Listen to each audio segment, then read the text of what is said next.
माँ कालरात्रि माँ दुर्गा का सबसे भयावह और शक्तिशाली रूप है, जो अंधकार और बुराई का नाश करती हैं। उनकी पूजा करने से भय और संकट दूर होते हैं। माँ अपने 3 नेत्रों के साथ अद्भुत शक्ति का प्रतीक है।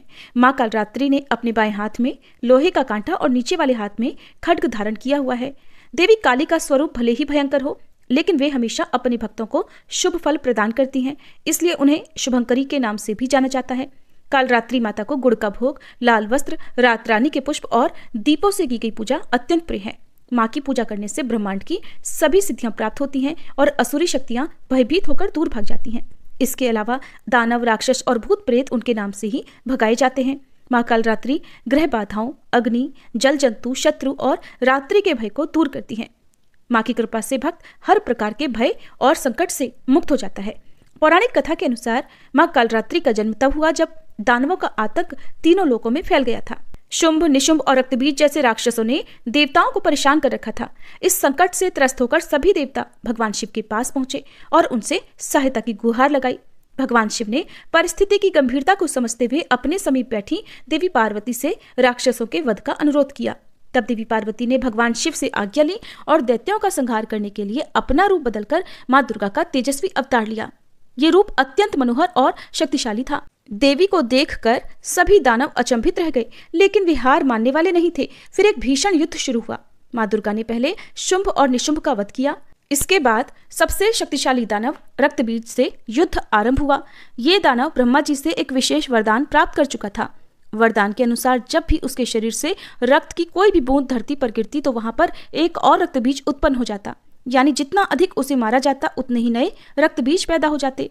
इस प्रकार उसकी सेना भी असंख्य थी। जब माँ दुर्गा ने रक्तबीज पर प्रहार किया तो उसकी सारी रक्त बूंदों से धरती पर अनगिनत रक्तबीज पैदा हो गए। ये देखकर देवी चिंतित हुई।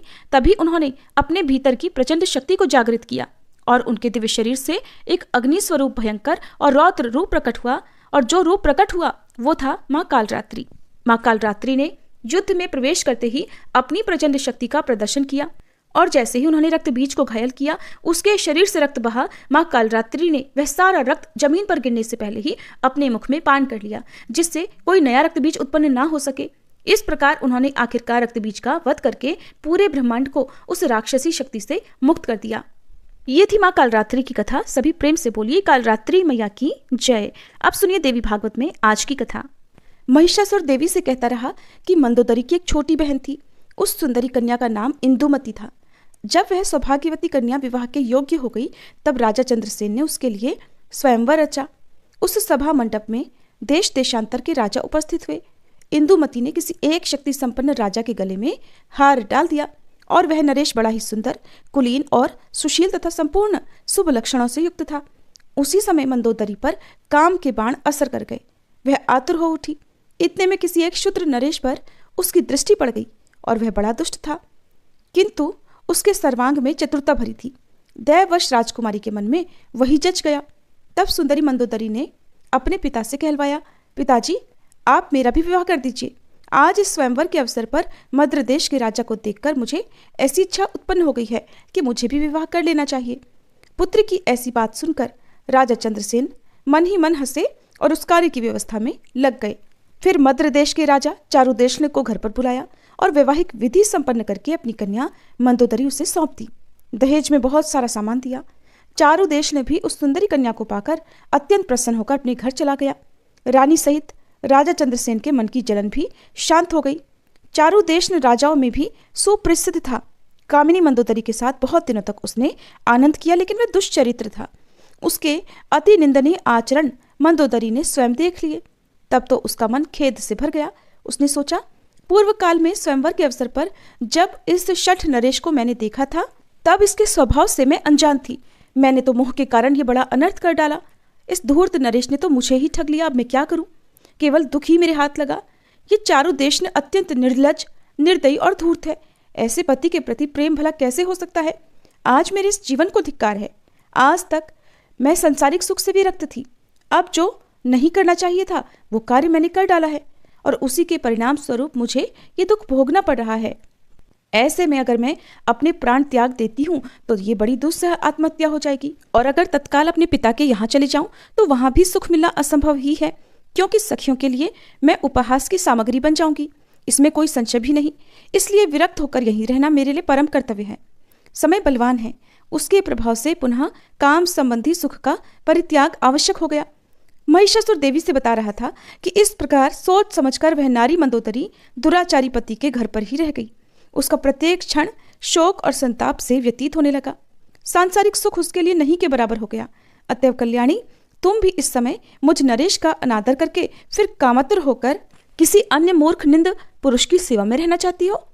तुम मेरी सच्ची बात मान लो, स्त्रियों के लिए ये परम हितकारक है। अगर तुम ऐसा नहीं करती हो तो तुम्हें अपार शोक का सामना करना पड़ेगा, इसमें कोई संदेह भी नहीं। तब देवी ने कहा, अरे मूर्ख, तू अब पाताल भाग जा या फिर मुझसे युद्ध कर। तुझे मारने के बाद संपूर्ण असुरों का वध करके मैं सुखपूर्वक यहाँ से जाऊंगी। दानव, जब जब संत पुरुषों पर कष्ट पहुंचता है तब तब उनकी रक्षा करने के लिए मैं देह धारण करके प्रकट होती हूँ।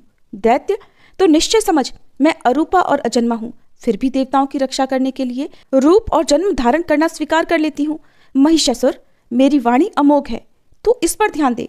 देवताओं की प्रार्थना करने पर तुझे मारने के लिए ही मैं प्रकट हुई हूँ। तुझे मारने के बाद मैं पुनः अंतर्ध्यान हो जाऊंगी, इसलिए तू युद्ध कर या फिर पाताल में जहां असुर निवास करते हैं वहां चला जा। अब तो मैं तुझे मार ही डालना चाहती हूँ, और ये मैं बिल्कुल सच्ची बात कह रही हूँ। व्यास जी कहते हैं, भगवती जगदम्बा के ऐसा कहने पर महिषासुर हाथ में धनुष लेकर युद्ध करने की इच्छा से युद्ध के मैदान में उपस्थित हो गया। उसने तीखी नोक वाले बाणों को कान तक खींचकर तुरंत चलाना आरंभ कर दिया। तब देवी ने कुपित होकर अपने तीक्ष्ण बाणों से महिषासुर के बाण काट दिए। इसके बाद भगवती जगदम्बा और महिषासुर में परस्पर अत्यंत भयंकर युद्ध आरंभ हो गया। देवता और दानव दोनों परस्पर विजय के लिए लालयित थे। इतने में दुर्धर आधमका और देवी को लक्ष्य करके तीखे बाण उन पर चलाने लगा। उसके वे भयंकर बाण विष में बुझाए गए थे। तब भगवती की क्रोधाग्नि धधक उठी। उन्होंने चमकीले बाणों से दुर्धर पर आघात पहुंचाया, जिससे तुरंत उस दानव के प्राण पखेरु उड़ गए और पर्वत शिखर की तरह वह जमीन पर गिर पड़ा। दुर्धर की मृत्यु देखकर उत्तम अस्त्रों का जानकार त्रिनेत्र आया और उसने 7 बाणों से जगदम्बा पर आघात किया। अभी बाण उन तक आ भी नहीं सके थे कि भगवती जगदम्बा ने अपने तीखे बाणों से उन्हें काट डाला। साथ ही त्रिशूल से त्रिनेत्र की धज्जियां भी उड़ा दी। त्रिनेत्र इस लोक से चल बसा, ये देखकर तुरंत अंधक आ पहुंचा। उसके पास लोहे की बनी हुई गदा थी, उससे उसने सिंह के मस्तक पर प्रहार किया। अंधक अत्यंत बलवान योद्धा था, लेकिन सिंह ने क्रोध में भरकर उसे अपने नखों से चीर डाला और उसका मांस खाने लगा। इतने में राक्षस संग्राम में काम आ गए। ये देखकर महिषासुर के आश्चर्य की सीमा नहीं रही। उसने देवी को बाणों का लक्ष्य बनाया। बाणों के अपने शरीर पर आने से पहले ही देवी ने उन सभी तीखे तीरों से उन सब के टुकड़े टुकड़े कर दिए और गदा से उसकी छाती में चोट पहुंचाई। देवताओं के लिए कंटक स्वरूप वह दैत्य महान नीच था। गदा की चोट लगने से उसे मूर्छा गई। फिर पीड़ा सहन करके वह तुरंत युद्ध भूमि में आधमका। उसने अपनी गदा देवी के सिंह के मस्तक पर चला दी। अब तो सिंह को असीम क्रोध आ गया, अतः अपने नखों से उस महान दानव को फाड़ डालने में वह तत्पर हो गया। तब महिषासुर भी पुरुष की आकृति त्याग कर सिंह बन गया और उसने देवी के मत वाले सिंह को नखों से चीरने का प्रयास आरंभ कर दिया। महिषासुर सिंह बन गया है, ये देखकर देवी क्रोध से तमतमा उठी। अनेकों तीखे तीर देवी के पास थे, जो ऐसे संघातिक थे मानो क्रूर विषधर सर्प ही हों। वे महिषासुर पर उन बाणों की वर्षा करने लगी। तब वह दानव सिंह का वेश त्याग कर गंड स्थल से मद चुचाने वाला हाथी बन गया। फिर मनुष्य बनकर उसने हाथ में पर्वत का शिखर उठा लिया और उसे भगवती चंडिका पर फेंकने लगा। जगदम्बा ने अपने चमकीले बाणों से आते ही पर्वत शिखर को तिल तिल काट दिया और वे ठठाकर हंस पड़ी। तब सिंह उछला और पुनः गजराज बने हुए महिषासुर के मस्तक पर विराजमान होकर अपने नखों से उसे फाड़ने लगा। इतने में महिषासुर हाथी का रूप त्याग कर अत्यंत बलवान एवं भयंकर शरभ बन गया और क्रोधित होकर देवी के सिंह को मारने के लिए प्रयास करने लगा। उस दानव को शरभ वेशधारी देखकर देवी क्रोध में भर गई। उन्होंने झट तलवार से उसके मस्तक पर आघात किया। उस दानव ने भी देवी पर चोट की। अब दोनों में अत्यंत भयंकर युद्ध होने लगा। उसने पुनः भैंसे की आकृति धारण कर ली और फिर वह सींगों से देवी को मारने लगा। उसका वह रूप बड़ा भयानक और विकराल था। उसके पूंछ घुमाने और सींग झाड़ने से देवी को चोट लगने लगी।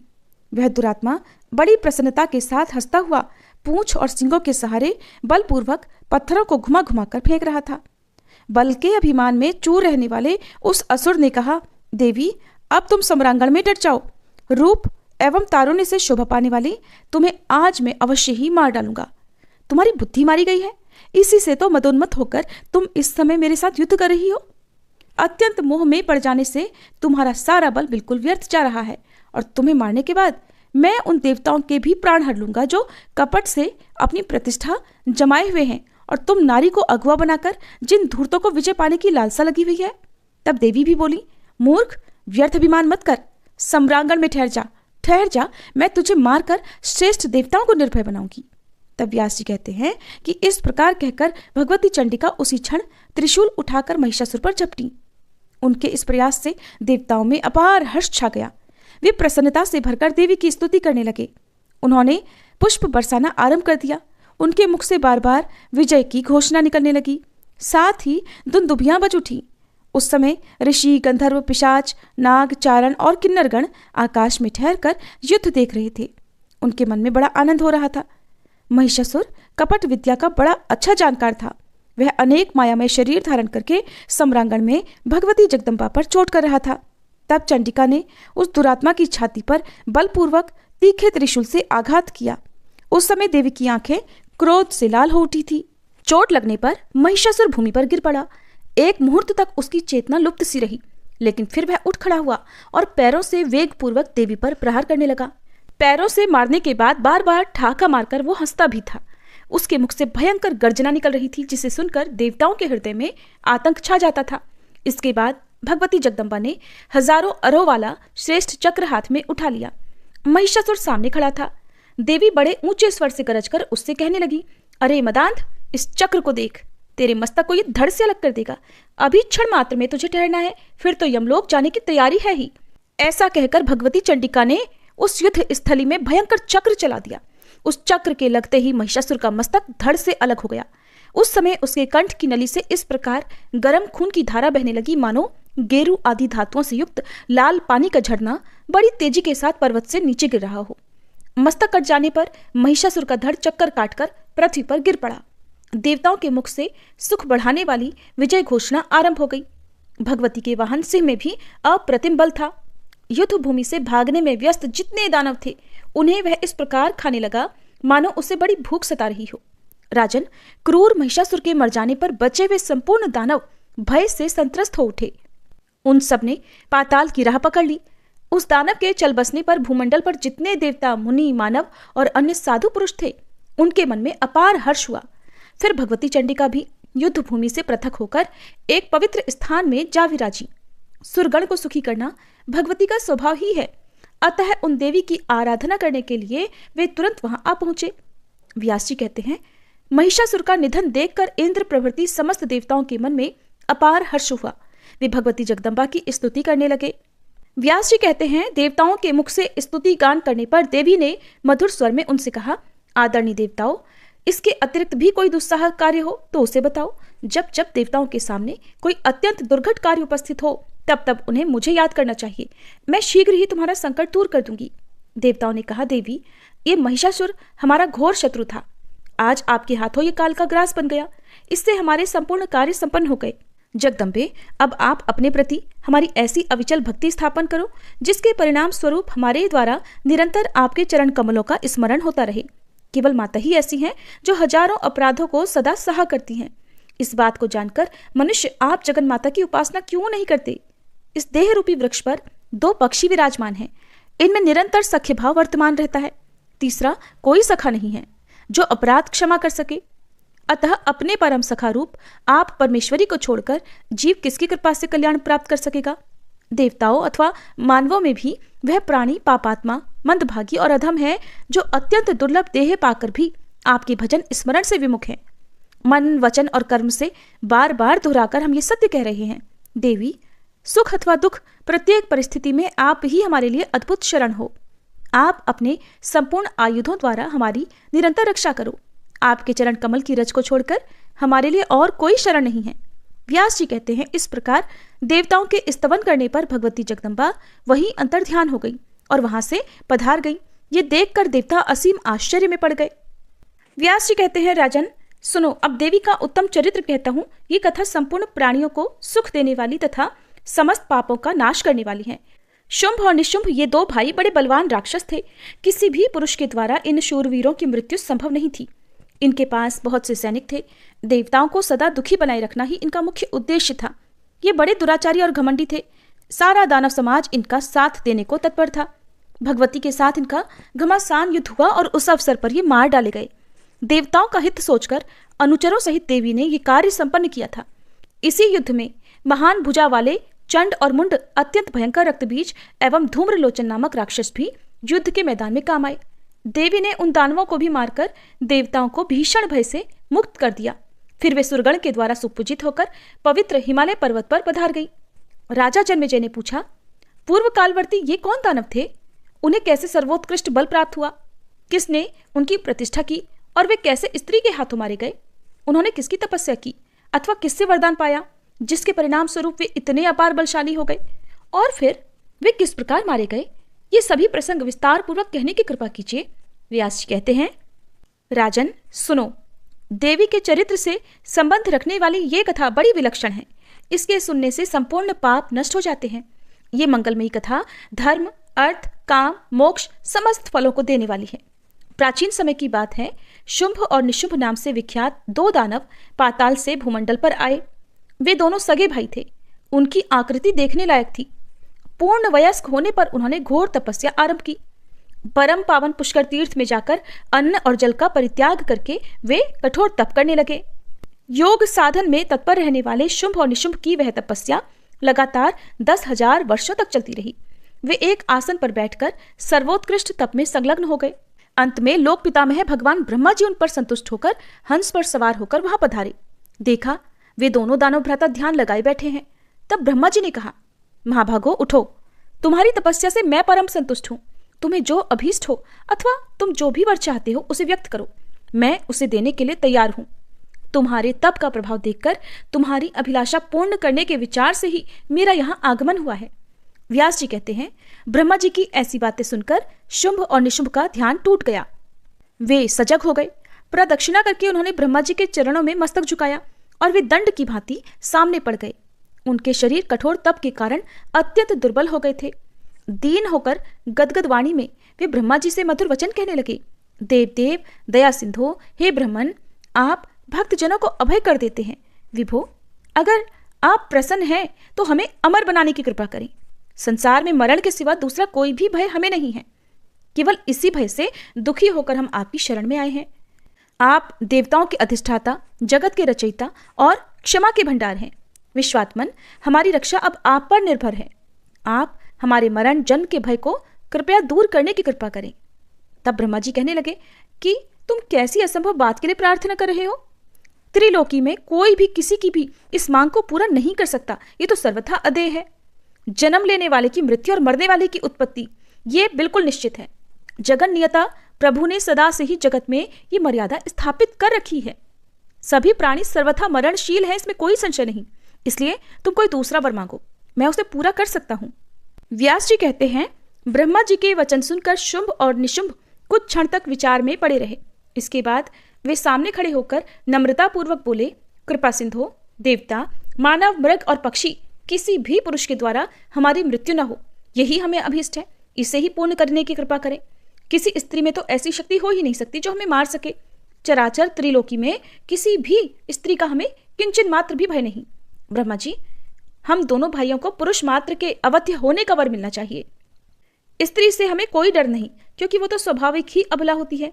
व्यास जी कहते हैं, शुंभ और निशुंभ की बात सुनकर ब्रह्मा जी ने उन्हें अभिलषित वर दे दिया और प्रसन्नतापूर्वक अपने स्थान पर पधार गए। ब्रह्मा जी के ब्रह्मलोक सिधार जाने पर शुंभ और निशुंभ भी अपने घर लौट गए। घर पहुंचकर उन्होंने शुक्राचार्य को पुरोहित बनाया और सम्यक प्रकार से उनकी पूजा की। तब उत्तम दिन और नक्षत्र शोध कर मुनि ने एक सुंदर चांदी का राज सिंहासन उन्हें प्रदान किया। शुंभ बड़ा भाई था, इसलिए उसे राजगद्दी पर बैठने का अधिकार प्राप्त हुआ। अनेकों सुप्रसिद्ध दानव उसी क्षण शुंभ की सेवा में सम्मिलित हो गए। चंड और मुंड ये दोनों भाई महान पराक्रमी और बलाभिमानी वीर थे। वे अपनी सेना के साथ शुंभ की सेवा में आ पहुंचे। इनके पास हाथी, घोड़े और रथों की भरमार थी। धूम्रलोचन नामक एक प्रचंड प्रतापी दैत्य था। शुंभ को दानवी गद्दी पर बैठने का अधिकार प्राप्त हुआ है, ये सुनकर वो भी सेना सहित आ पहुंचा। इसी प्रकार शूरवीर रक्तबीज भी आ गया। वरदान के प्रभाव से उसे असीम बल प्राप्त था। उसके पास 2 अक्षौहिणी सेना थी। राजन, उसके विशेष बलवान होने का एक कारण यह भी था कि सम्रांगण में लड़ते समय उसके शस्त्राहत शरीर से रक्त की जितनी बूंदें भूमि पर गिरती थी, उतने ही अनेकों उसी के आकार वाले पुरुष उत्पन्न हो जाया करते थे। उन क्रूर दानवों की भुजाएं शस्त्रास्त्रों से सुशोभित रहती थी। रक्त बिंदु से उत्पन्न वे दानव आकार, रूप और पराक्रम में बिल्कुल एक से होते थे और वे सभी तुरंत युद्ध में सम्मिलित हो जाते थे। इसलिए रक्तबीज संग्राम में महान पराक्रमी और अजय वीर समझा जाता था। उस प्रधान दैत्य को मारने में सभी प्राणी असमर्थ थे। इसके अलावा भी बहुत से राक्षस शुंभ को राजा मानकर उसके सेवक बन गए। वे सभी शूरवीर थे और उनके पास चतुरंगिणी सेना भी थी। उस समय शुंभ और निशुंभ की सेना की संख्या गणना करना बिल्कुल असंभव था। शुंभ ने अखिल भूमंडल पर अपनी प्रभुता जमा ली थी। इसके बाद शत्रु पक्ष की सेना को कुचल डालने वाले निशुंभ ने अपनी सेना सजाकर इंद्र को परास्त करने के लिए स्वर्ग पर चढ़ाई कर दी। चारों ओर घूमकर उसने लोकपालों के साथ घोर युद्ध किया। तब इंद्र ने उसकी छाती में वज्र से चोट पहुंचाई। भीषण वज्राघात से आहत होकर निशुंभ भूमि पर गिर पड़ा। उसे मूर्छा आ गई। उसकी ऐसी स्थिति देखकर सैनिक भाग गए। मेरा छोटा भाई निशुंभ मूर्छित होकर पड़ा है, यह सुनकर शत्रु सेना का संहार करने की शक्ति रखने वाला शुंभ वहां आया और बाणों से समस्त देवताओं को घायल करने लगा। शुंभ के लिए कोई भी काम कठिन नहीं था। उसने तुमुल युद्ध आरंभ कर दिया। उसके इस प्रयास से संपूर्ण देवता, लोकपाल और इंद्र पराजित होकर भाग चले। अब तो शुंभ ने बलपूर्वक इंद्र की पदवी प्राप्त कर ली। कल्पवृक्ष और कामधेनु गऊ सभी उसके अधिकार में आ गए। त्रिलोकी भर में उसी का नाम लेकर यज्ञ में हवन आरंभ हो गया। नंदन वन में विहरने का अलभ्य अवसर पा जाने के कारण उस महान दानव के मन में आनंद की लहरें लहराने लगी। अमृत पान करने से उसके सुख की सीमा नहीं रही। शुंभ ने कुबेर को भी जीतकर उनकी संपत्ति पर अपना अधिकार जमा लिया। सूर्य और चंद्रमा उसके अधीन बनकर चक्कर लगाते थे। यमराज को हराकर वो पद भी उसने अपने अधिकार में कर लिया। अपने प्रभुत्व से शुंभासुर, अग्नि, वरुण और वायु सबके कार्य का स्वयं व्यवस्थापक बन गया। देवता नंदनवन को छोड़कर पर्वतों की खोहों में जाकर छिप गए। राज्य छिन जाने के कारण उनकी शोभा नष्ट हो गई थी। अनाधिकारी होकर वे वनों में इधर उधर भटकने लगे। अब देवताओं का कोई भी सहायक नहीं रहा। वे निराधार, निस्तेज और निरायुध होकर अपना समय बिताने लगे। इस स्थिति में पर्वतों की कंदराओं, जनशून्य जंगलों और नदियों की दरार में ही समस्त देवताओं का आना जाना था। स्थान भ्रष्ट हो जाने के कारण वे कहीं भी सुख से समय व्यतीत नहीं कर पाते थे। महाराज, ये बिल्कुल निश्चित है कि सुख प्रारब्ध के अधीन है। अत्यंत पराक्रमी, महान भाग्यशाली, प्रचुर ज्ञानी और धनाढ्य व्यक्ति भी विपरीत समय आने पर दुख और दैन्य के चक्कर में पड़ ही जाते हैं। उस समय रुपया पैसा काम नहीं आता।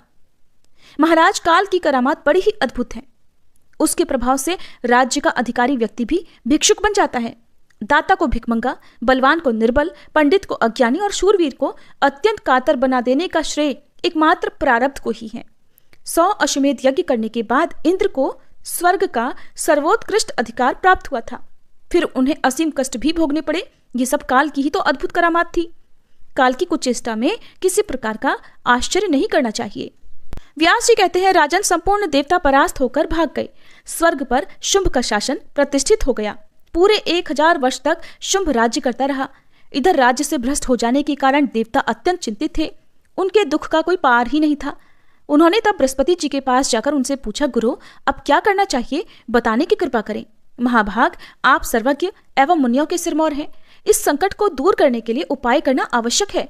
बहुत से उत्तम उपचार हैं। हजारों ऐसे वैदिक मंत्र हैं जिनके अनुष्ठान से अभिलाषा पूर्ण हो सकती है।